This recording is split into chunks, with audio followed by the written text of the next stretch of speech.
नमस्कार दोस्तों, Vijendra Soni Ganganagar YouTube channel पर आपका फिर से स्वागत है। दोस्तों, मैंने यूट्यूब के लिए स्पेशल एक व्हाट्सएप ग्रुप बनाया है। उस व्हाट्सएप ग्रुप में यदि किसी को जुड़ना हो और मेरी वीडियो उनको तुरंत मिल जाए और वीडियो पर कोई डिस्कशन करनी हो तो आप इस ग्रुप से जुड़ सकते हैं।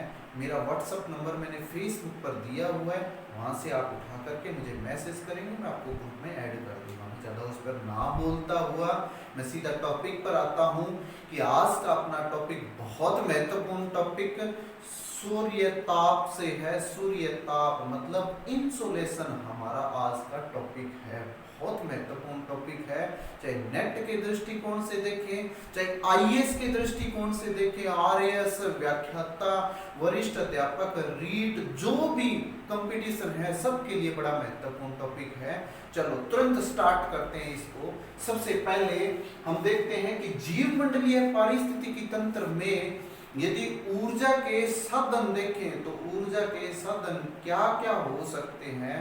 आपको भी ये हैरानी होगी आज कि ऐसा कुछ भी होता है क्या, हमने पहली बार पढ़ा है। मैं दावे के साथ कह सकता हूँ ये बात। तो पारिस्थितिकीय तंत्र के लिए जो ऊर्जा के साधन है उसमें नंबर 1 हम सौरिक विकिरण को लेते हैं। ये आपने पढ़ रखा है, सौरिक विकिरण। नंबर 2 आंतरिक ऊर्जा। किसकी? पृथ्वी की। पृथ्वी की आंतरिक ऊर्जा, ये भी क्या है, इसका जीव मंडलीय पारिस्थितिकी तंत्र के लिए ऊर्जा का साधन है।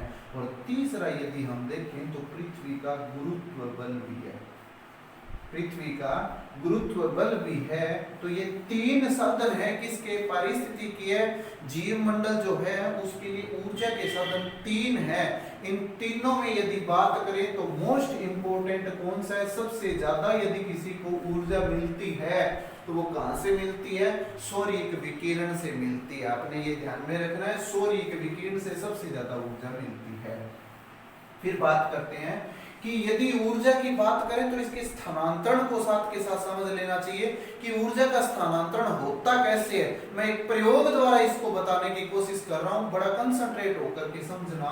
मैं टोपिया लेता हूं, टोपिया, उसमें चाय बनाते हैं हम। इसमें दूध, चाय, चीनी सब कुछ एक साथ डाल दिया और यहां पर हमने एक गैस रख दिया, जलता हुआ गैस, जिस पर हमने टोपिया रखा।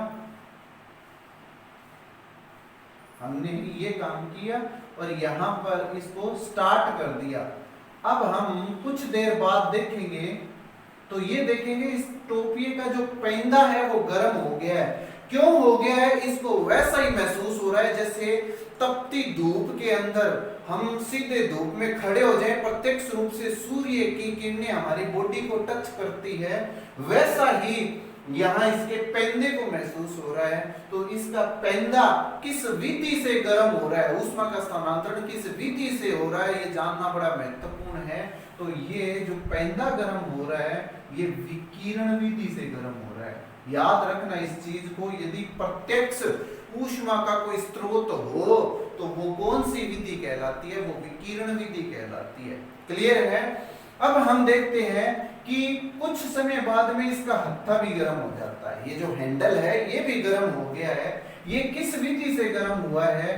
तो ये चालन विधि से गर्म हुआ है। चालन विधि मतलब प्रत्यक्ष ऊर्जा का कोई साधन नहीं मिला इसको, लेकिन इसके जो अणु हैं वो ऊर्जा का क्या करते हैं? स्थानांतरण करते हैं। जैसे जैसे हम कोई रोड को गर्म करते हैं, रोड छड़, लोहे की छड़ है, उसको गर्म करते हैं, उसका कोना गर्म करेंगे, लेकिन उसका जो हैंडल है वो भी ऊष्मा पा लेगा। किस विधि से पा लेगा? चालन विधि से। तो ऊर्जा का स्थानांतरण का दूसरा तरीका कौन सा है? चालन। और तीसरा तरीका क्या है कि इस पेंदे के संपर्क में आने वाला ये द्रव क्या होगा? गर्म होगा। गर्म होकर के इसका आयतन बढ़ेगा, आयतन बढ़ने से इसका घनत्व कम हो जाएगा, ये ऊपर की ओर जाएगा, ऊपर की ओर जाएगा और इसका स्थान लेने के लिए कोई द्रव नीचे की ओर आएगा। मतलब इस प्रकार की क्रिया होगी इसमें, जिसको हम सामान्यतः क्या कहते हैं? उबाला आ जाना। तो उबाला आ जाना ये जो क्रिया होती है ये किस प्रकार की क्रिया है? ये संवहन है, संवहन है। तो ऊर्जा स्थानांतरण की 3 विधियां हैं। कौन कौन सी? विकिरण, चालन और संवहन। याद रखेंगे आप इस चीज को। आप यदि देखना चाहें तो इसको एक झलक के लिए देख सकते हैं। अब नेक्स्ट क्या है? हम सूर्य के बारे में कुछ चर्चा कर लेते हैं, क्योंकि हमारा जो ऊर्जा का मुख्य स्रोत था वो सूर्य है। तो सूर्य की बात कर लेते हैं। सबसे पहले मैं बताना चाहता हूं कि सूर्य और पृथ्वी के बीच की दूरी, सूर्य और पृथ्वी के बीच की दूरी देखें तो ये 14.96 करोड़ किलोमीटर है। यदि इसको मील में देखें तो ये कितना है? 93 फॉलोड बाय 60 ये मील में है, मील में। अब इतनी दूरी से भी यदि सूर्य की विकिरण का देखें तो हम 2 अरबवां भाग हमारे तक पहुंचता है, 2 अरबवां भाग। और इस 2 अरबवें भाग से भी फर्क क्या पड़ता है कि हमें 23 खरब अश्व अक्षांश ऊर्जा, अश्व शक्ति ऊर्जा प्राप्त होती है। इससे भी फर्क क्या पड़ता है कि हमें 23 खरब अश्व शक्ति ऊर्जा प्राप्त होती है। किससे? इस 2 अरबवें भाग से। क्लियर है? अब हम इसके व्यास की बात करते हैं। जो सूर्य का व्यास है ये कितना है? 1382 फॉलोड बाय 30, ये किलोमीटर में। इतना इसका व्यास है, सूर्य का व्यास। यदि पृथ्वी के व्यास से तुलना करें तो ये 109 गुना ज्यादा है। ध्यान में रखना ये बात। सूर्य का व्यास पृथ्वी के व्यास से 109 गुना ज्यादा है। और यदि हम बात करें सूर्य के ऊर्जा की विधि से बनता है, ये नाभिकीय संलयन अभिक्रिया से बनता है। कौन सी है? नाभिकीय संलयन अभिक्रिया। देखिए, नाभिकीय विखंडन और नाभिकीय संलयन 2 प्रकार का ऊर्जा का निर्माण होता है। नाभिकीय विखंडन में क्या होगा कि जो अणु है वो बड़ा अणु छोटे में टूटेगा, और नाभिकीय संलयन में क्या होता है कि छोटा अणु बड़े में जुड़ करके बड़े अणु का निर्माण करेगा। जैसे हम बात करें कि हाइड्रोजन अणु है वो मिल करके क्या बना रहा है? हीलियम बना रहा है। हीलियम बना रहा है किसकी वजह से? अधिक ताप और दाब की वजह से। तो हीलियम जब बनता है तो कौन सी? हाइड्रोजन से हीलियम बनना कौन सी विधि है? नाभिकीय संलयन है। और यदि हम सूर्य की बात करें तो इसमें 90% आज भी क्या है? हाइड्रोजन है, और इसमें 10% क्या है? हीलियम है। सूर्य की उम्र इस पर डिपेंड करती है कि जितना हाइड्रोजन है उतनी सूर्य की उम्र है। क्लियर है? अब बात करते हैं सूर्य के ऊर्जा निक्षेपण की। कहां से ऊर्जा निकलती है? देखिए, सूर्य का जो ये ऊपरी हिस्सा है इसको क्या कहते हैं?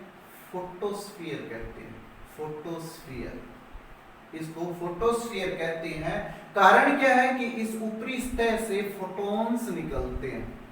क्या निकलते हैं? फोटॉन्स निकलते हैं, इसलिए इसका नाम क्या? फोटोस्फीयर है। यदि इसके ताप की बात करें तो ये 5700 डिग्री सेंटीग्रेड या 6000 केल्विन ये इसका ताप होता है। इसका जो ये आंतरिक भाग है इसको क्या कहते हैं? इसको क्रोमोस्फीयर कहते हैं। क्रोमोस्फीयर। क्लियर है? तो फोटोस्फीयर और क्रोमोस्फीयर को आपने ध्यान में रखना है।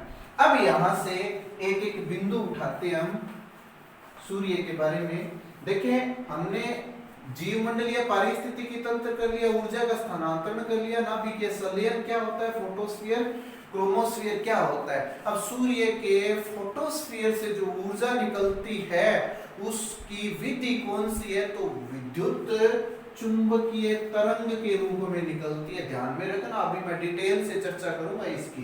विद्युत चुंबकीय तरंग के रूप में निकलती है। अब बात करते हैं कि सौर स्थिरांक क्या होता है। बहुत ही इंपॉर्टेंट है, सौर स्थिरांक क्या होता है। देखिए, सूर्य की सतह से 1 वर्ग इंच, यदि हम बात करें कि सूर्य की एक सतह का 1 वर्ग इंच भाग से ऊर्जा निकलने की, तो वहां से 1 लाख असव अक्षांश ऊर्जा निकलती है। क्लियर है। और फोटोस्फीयर की ऊर्जा हमेशा स्थिर होती है।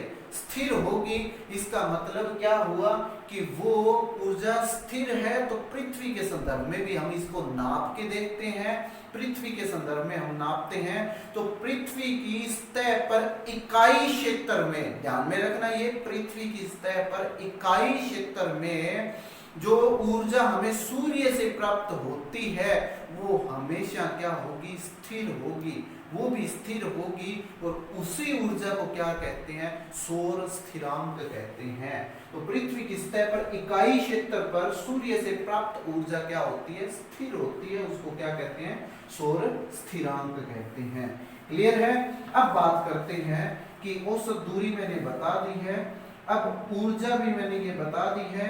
सौर कलंक और फेकुला क्या होता है, बड़ा ही इंपॉर्टेंट सवाल है।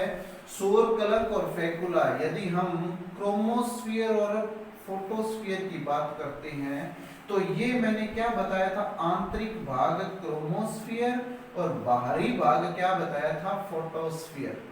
फोटोस्फीयर, फोटोस्फीयर में क्या निकलते हैं, फोटॉन्स निकलते हैं। तो फोटोस्फीयर पर हमें क्या दिखाई देंगे, फोटोस्फीयर पर हमें सौर कलंक और फेकुला दिखाई देंगे। क्या चीज होती है सौर कलंक और फेकुला, यदि इसमें जहां से ऊर्जा कम हो चुकी है और जहां पर हमें काले धब्बे दिखाई देते हैं वो तो क्या है, सौर कलंक है, सौर कलंक है। फोटोस्फीयर का वह भाग जो प्रकाशित है, मतलब जो शेष प्रकाशित भाग रह गया, शेष प्रकाशित भाग रह गया, वो क्या कहलाता है, वो फेकुला कहलाता है, फेकुला। अब ध्यान रखना कि सौर कलंक और फेकुला दोनों ही फोटोस्फीयर के हिस्से हैं। सौर कलंक और फेकुला दोनों ही फोटोस्फीयर के हिस्से हैं और फोटोस्फीयर को क्या कहते हैं, प्रकाश मंडल भी कहते हैं, प्रकाश मंडल भी कहते हैं। क्लियर है। तो ये था सौर कलंक और फेकुला के बारे में। अब बात करते हैं कि जो ये फोटोस्फीयर, फोटोस्फीयर से बाहरी मंडल जो इसका सौरिक वायुमंडल है, जो सौरिक वायुमंडल है यहाँ, और जो क्रोमोस्फीयर है यहाँ पर जो फोटॉन्स निकल करके इस तरफ प्रवाहित होते हैं, इस तरफ प्रवाहित होते हैं। कहां पर, सौरिक वायुमंडल में तथा इसके क्रोमोस्फीयर में जो फोटॉन्स निकल करके प्रवाहित होंगे उसको क्या कहेंगे, उसको सौर पवन कहेंगे। उसका नाम क्या है, सौर पवन कहेंगे। क्लियर है। अब बात करें कि ये जो बाहरी वायुमंडल है ये है क्या चीज, जो सूर्य का बाहरी वायुमंडल है ये क्या चीज है, तो इसको क्या कहेंगे, कोरोना। इसका नाम क्या है, कोरोना। मतलब कोरोना और क्रोमोस्फीयर के बीच में जो फोटॉन्स प्रवाहित हो रहे हैं उनको क्या नाम दिया गया है, सौर पवन नाम दिया गया है। क्लियर है। अब इसके बाद तरंग दैर्ध्य के आधार पर, तरंग दैर्ध्य क्या होता है, विकिरण की लंबाई, ये क्या कहलाता है, तरंग दैर्ध्य कहलाता है। तो इस तरंग दैर्ध्य के आधार पर हम इसको कितने भागों में बांटते हैं, देखिए। सबसे पहले अदृश्य तरंग होगी, अदृश्य तरंग, जिसको हम किस रूप में देखते हैं, गामा किरणें, गामा किरणें, अल्फा किरणें,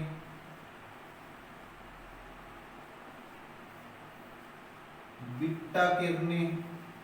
ये सारी की सारी कौन सी किरणें हैं, अदृश्य तरंग को रिप्रेजेंट कर रही है। और इनको नापने की जो इकाई है वो कौन सी है, एंगस्ट्रॉम, एंगस्ट्रॉम। याद रखना, इसको नापने की जो इकाई की बात कर रहा हूं वो कौन सी है, एंगस्ट्रम है। क्लियर है। दूसरी हम बात करें तो वो कौन सी है, दृश्य तरंगे। दृश्य तरंगे, दृश्य तरंगे।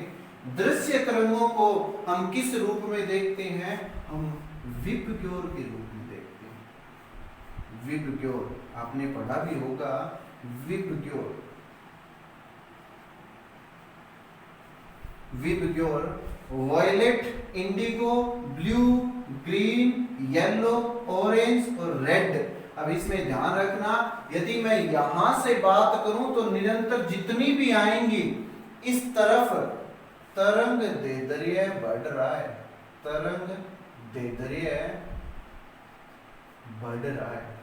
ये ध्यान में रखना, तरंग दैर्ध्य बढ़ रहा है। मतलब सबसे कम किसका, गामा का, फिर अल्फा, बीटा, फिर वायलेट, बैंगनी कलर और दृश्य तरंगों में तो ये दृश्य तरंगों में सबसे कम किसका, रेड का, लाल रंग का तरंग दैर्ध्य सबसे ज्यादा होता है। और याद रखना, जिसका तरंग दैर्ध्य ज्यादा होगा वो दूर तक दिखाई देगा, इसलिए हर खतरे के निशान पर क्या लगाया जाता है, लाल रंग लगाया जाता है, ताकि वो दूर से दिखाई दे जाए। जैसे आप देखते हैं कि ट्रैफिक पुलिस वाले भी स्टॉप के लिए क्या लगाते हैं, लाल रंग का इस्तेमाल करते हैं। क्लियर है। इसके बाद में जो तरंग आ रही है, इसके बाद वाली तरंग वो कौन सी तरंग है, वो तीसरा स्पेक्ट्रम, अवरक्त स्पेक्ट्रम कहलाता है। तीसरा स्पेक्ट्रम अवरक्त स्पेक्ट्रम कहलाता है, अवरक्त स्पेक्ट्रम। क्लियर है। तो अवरक्त स्पेक्ट्रम की बात करें तो इसमें क्या आ जाएंगी, अवरक्त किरणें आ जाएंगी, जिसको क्या कह देते हैं, इंफ्रारेड कह देते हैं,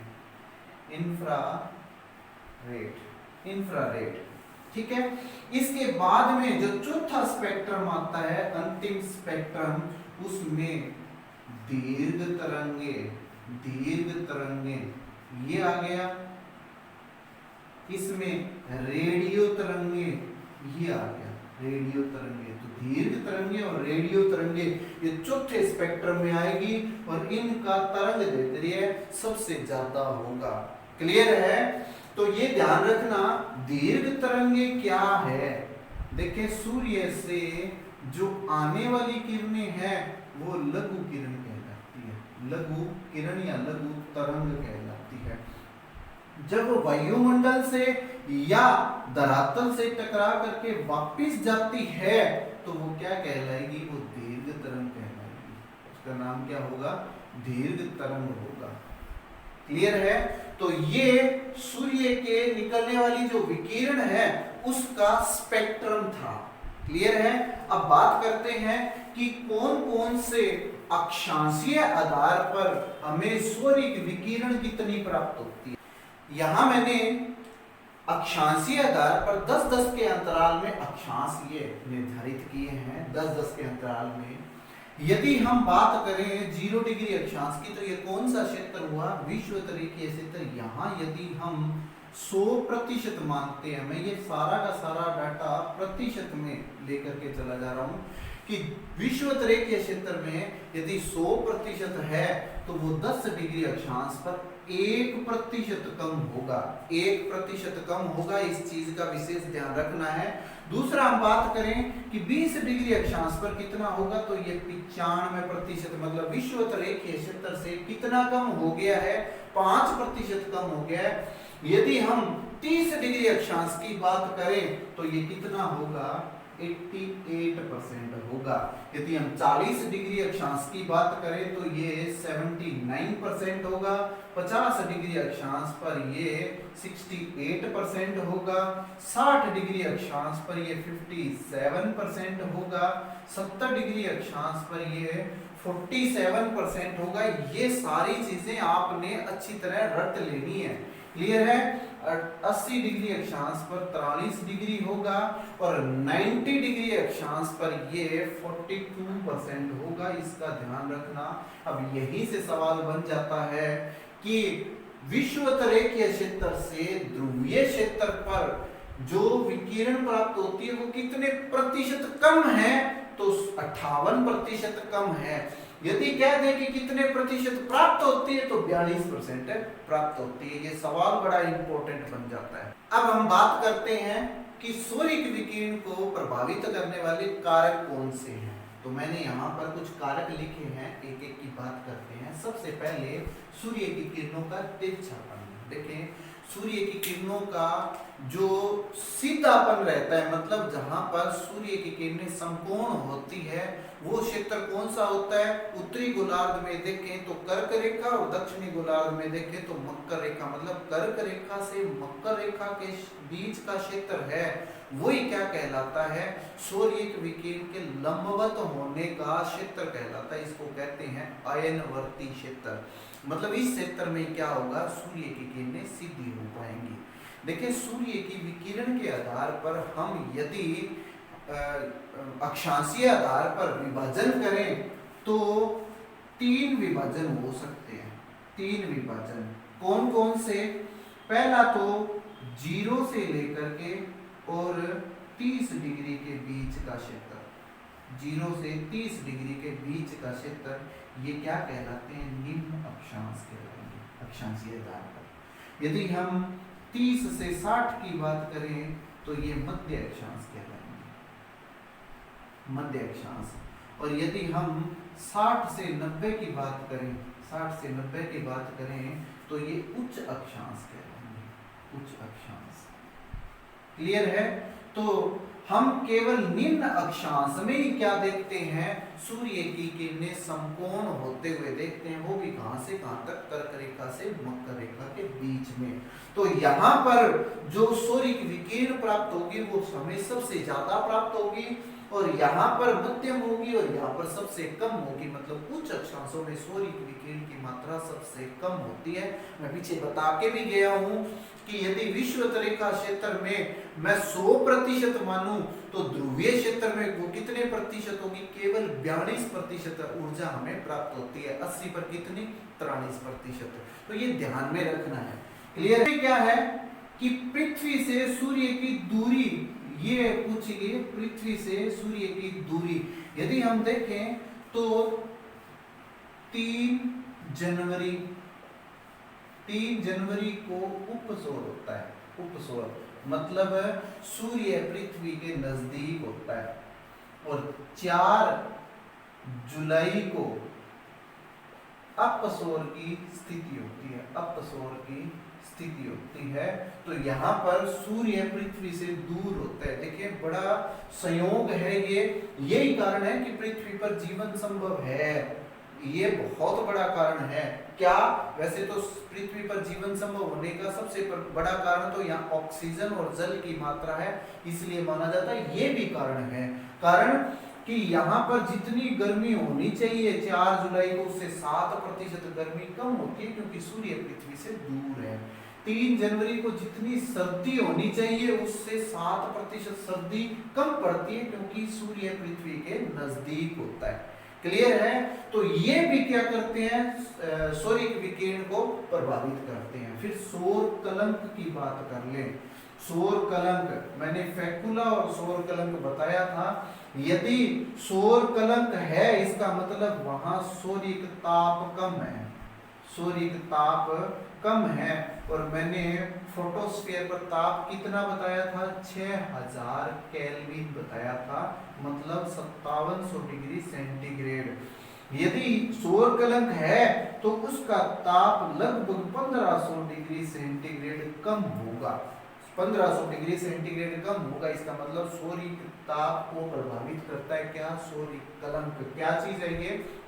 सूर्य के धब्बे हैं, और एक एक धब्बा लगभग 1600 किलोमीटर तक लंबा हो सकता है, इतना बड़ा हो सकता है। क्लियर है? फिर बात करते हैं वायुमंडल का प्रभाव। वायुमंडल का प्रभाव इसको क्या कैसे प्रभावित करेगा? देखिए, सूर्य से आने वाली विकिरण जो होती है वो लघु तरंग कहलाती है, वापस जाने वाली तरंगे क्या कहलाती है? दीर्घ तरंगे। अब लघु तरंग आई और दीर्घ तरंग गई, इससे जो वायुमंडल और धरातल के ताप पर कोई प्रभाव नहीं पड़ा, मतलब वो आई थी वैसे वैसे वापिस चली गई है बिना कोई ताप परिवर्तन के, तो वो कहलाता है एल्बिडो। एल्बिडो आगे के भाग में मैं इसकी चर्चा करूंगा। एल्बिडो, एल्बिडो कितना है? 35%। 35%। यदि सूर्य से आने वाली किरणें 100% माने तो एल्बिडो कितना है? 35%। एल्बिडो भी इस सौरिक विकिरण को प्रभावित करता है। क्या कि वो वापिस चला गया, तो इतना प्रभाव वायुमंडल और धरातल को प्रभावित कर ही नहीं पाया, मतलब उसका ताप परिवर्तन कर ही नहीं पाया। तो ये भी प्रभावित करता है। वायुमंडल से जो सौरिक विकिरण आई है उस पर प्रभाव कैसे कैसे पड़ता है? 3 रूप में। एक तो अपवर्तन के रूप में, एक प्रकीर्णन के रूप में, और एक परावर्तन के रूप में। परावर्तन के रूप में देखिए, अपवर्तन क्या है कि सौरिक विकिरण आई, किसी माध्यम परिवर्तन के कारण मूल दिशा से विचलित हो गई। विचलित हो गई तो वो क्या कहलाता है? अपवर्तन कहलाता है। क्लियर है? प्रकीर्णन क्या है कि कोई माध्यम से टकराई और वो 7 रंगों में विभाजित हो गई, तो वो क्या कहलाता है? प्रकीर्णन कहलाता है। यदि परावर्तन की बात करें तो ये वापिस उसी दिशा में लौट जाए, मतलब जिस दिशा में तरंग आई है उसी में वापिस लौट जाए, तो ये क्या कहलाता है? परावर्तन। तो एल्बिडो क्या है? परावर्तन का कारण है। क्लियर है? तो ये सौरिक विकिरण को प्रभावित करने वाले कारक थे। ठीक है, अब सौरिक विकिरण से संबंधित 2 चीजें और कर ले। कौन सी 2 बातें? पहला, नेट विकिरण। नेट विकिरण, या इसको यूं कह दें कि शुद्ध विकिरण। शुद्ध विकिरण ये क्या चीज है? देखिए, सूर्य से आने वाली किरणें लघु तरंग और जाने वाली किरणें दीर्घ तरंग, इन दोनों का जो अंतर है वो अंतर क्या कहलाता है? नेट विकिरण या शुद्ध विकिरण कहलाता है। क्लियर है? और दूसरी बात कौन सी कि जो ऊष्मा बजट तैयार किया गया है वो किसके आधार पर किया गया है? वो जीटी त्रिवार्था, जीटी त्रिवार्था के वर्गीकरण के आधार पर किया गया है। क्लियर है? अब इसके बाद में हम देखते हैं ऊष्मा बजट। ऊष्मा बजट, ऊष्मा बजट क्या है? देखिए, सूर्य से आने वाली किरण लघु तरंग कहलाती है, जाने वाली किरण दीर्घ तरंगे कहलाती है। ये तो आपने पढ़ लिया होगा, लेकिन ऊष्मा बजट क्या चीज है? ऊष्मा बजट का मतलब, बजट से अभिप्राय है आना और जाना, मतलब पैसे के संदर्भ में देखते हैं पैसा आया कहां से और गया कहां से, वो बजट है। तो सूर्य की किरण आई और वो किरण गई, तो उन दोनों का जो संतुलन है, आना और जाने का लेखा जोखा है, वो क्या कहलाता है? सौरिक बजट कहलाता है। वो सौरिक बजट क्या है? देखिए, सबसे पहले हम देखते हैं कि सूर्य से जो किरणें आती है उनका हमने 100% निर्धारित कर लिया कि आने वाली किरणें कितनी हैं? 100% है। क्लियर है?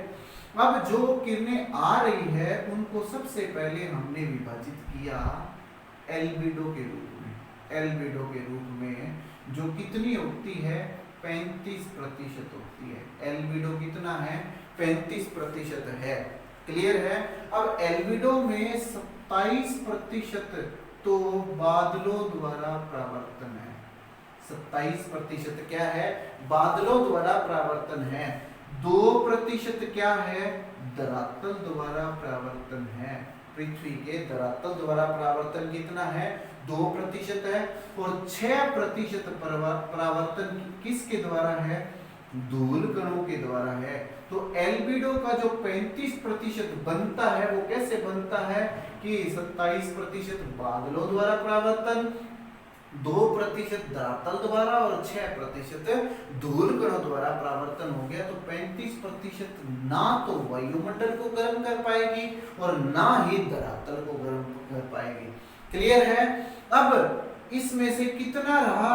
100% आया था, जिसमें से 35% का हमने हिसाब दे दिया है। अब कितना प्रतिशत रह गया? 65% रह गया। अब इसका हमने हिसाब देना है। ठीक है, ये हमारा ऊष्मा बजट 65% का रह गया है। अब 65% में क्या होगा, जब ये वायुमंडल में आएगा तो यहाँ पर इसको 14% खर्च करना पड़ेगा वायुमंडल में। किस रूप में, चाहे वो ओजोन का अवशोषण के रूप में हो, चाहे वो संघनन के रूप में हो, चाहे वो वाष्प के द्वारा हो, मतलब 14% वो अवशोषित हो जाती है। क्या, सौरिक विकिरण। तो सौरिक विकिरण 14% यहाँ पर अवशोषित हो गई है। तो 65 में से कितने प्रतिशत रहा, 14 घटा दिया तो अब 51%। 51%, तो 51% का अब हमें आगे हिसाब देना है। अब ये ध्यान रखना, ये 51% जो रहा है ये विकिरण पृथ्वी पर आएंगी। तो यहाँ से एक सवाल उठ जाता है कि पृथ्वी का ऊष्मा बजट कितना है, तो आपने उत्तर कितना देना है, 51%। क्लियर है। अब ये 51% क्या है कि 51% में 34% तो प्रत्यक्ष विकिरण के रूप में आती है। कितना, 34% प्रत्यक्ष विकिरण के रूप में, 34% प्रत्यक्ष विकिरण के रूप में आती है और 17% दीवा प्रकाश के रूप में आती है। दीवा प्रकाश के रूप में। अब सवाल ये है कि दीवा प्रकाश क्या होता है। देखें, यदि हमें प्रत्यक्ष ऊष्मा का साधन मिला जिससे हमें रोशनी मिली है, वो क्या चीज है, प्रत्यक्ष विकिरण है। मैंने क्या किया, आप ये जूम करके देखो कि एक दीवार है, दीवार के उस तरफ बल्ब लगा हुआ, जो बल्ब हमें दिखाई नहीं दे रहा और इस तरफ अंधेरा ही अंधेरा है। हमने वो बल्ब ऑन किया तो रोशनी इधर भी आएगी। ठीक है, मतलब प्रत्यक्ष सूर्य की विकिरण ना पहुंचे लेकिन उसकी एनर्जी हमारे तक पहुंचती है। जैसे मैंने कहा बताया, ध्रुवीय क्षेत्र में 42% एनर्जी पहुंचती है लेकिन विकिरण नहीं पहुंचेगी। क्लियर है। तो ये दीवा प्रकाश के रूप में कितना, 17% है। क्लियर है। अब बात करते हैं कि जो हमारा 100% था वो कैसे बना, रिपीट करते हैं। 100% 35% एल्बिडो था, 35 में 14% हमने और जोड़ दिया। कौन सा, जो वायुमंडल में अवशोषित हो गया था, तो 35 और 14 49%। और फिर 51% किसका ऊष्मा बजट आ गया था, धरातल का ऊष्मा बजट, पृथ्वी का ऊष्मा बजट। क्लियर है। अब बात करते हैं कि वायुमंडल का ऊष्मा बजट कितना है। तो वायुमंडल के ऊष्मा बजट में हम बात करेंगे, यहाँ ध्यान से देखना, वायुमंडल का ऊष्मा बजट, वायुमंडल का ऊष्मा बजट। सबसे पहले तो हम 14% वो जोड़ देते हैं जो वायुमंडल के अंदर जब प्रवेश किया था, तो सबसे पहले ओजोन ने या जलवाष्प ने इसको क्या कर लिया था, अवशोषित कर लिया था 14% के रूप में। और 34% पार्थिव विकिरण के रूप में होता है। पार्थिव विकिरण, पार्थिव विकिरण, पार्थिव विकिरण कौन सी है, जैसे बड़ा सिंपल सा एग्जांपल दे रहा हूं कि जब ग्रीष्म ऋतु होती है, पीक जो अभी समय चल रहा है, इस समय में क्या होता है, 5 या 6 बजे के दौरान, 6 बजे के इर्द गिर्द सायंकाल हम क्या करते हैं, बड़े बुजुर्गों को देखते हैं कि वो पानी छिड़क देते हैं बाहर की तरफ और 20-25 मिनट वहां पर किसी को जाने नहीं दिया जाता। क्यों? क्योंकि कहते हैं कि वहां से भड़ास निकल रही है। वो भड़ास क्या चीज है, वो पार्थिव विकिरण है। तो ये पार्थिव विकिरण धरातल से निकलती रहती है, मतलब जो धरातल ने प्राप्त की थी कितनी, 34% प्रत्यक्ष विकिरण के रूप में, ये प्रत्यक्ष विकिरण अब पार्थिव विकिरण के रूप में कहां चली गई है, वायुमंडल में चली गई है। ध्यान में रखना, ये 34%, ये 34% तो वायुमंडल को भी गर्म कर रहा है, ऊर्जा दे रहा है। और यही 34% था जिसने पहले किसको ऊर्जा दी थी, धरातल को ऊर्जा दी थी। क्लियर है। तो ये वायुमंडल का जो ऊष्मा बजट है वो कितना हो गया, 48% हो गया, 48% हो गया। अब आपके दिमाग में यहाँ एक संकोच उत्पन्न होगा। क्या होगा कि जो धरातल का ऊष्मा बजट है वो तो 51% है, वायुमंडल का 48% है, ये तो 99 ही हुआ, 100 क्यों नहीं हुआ।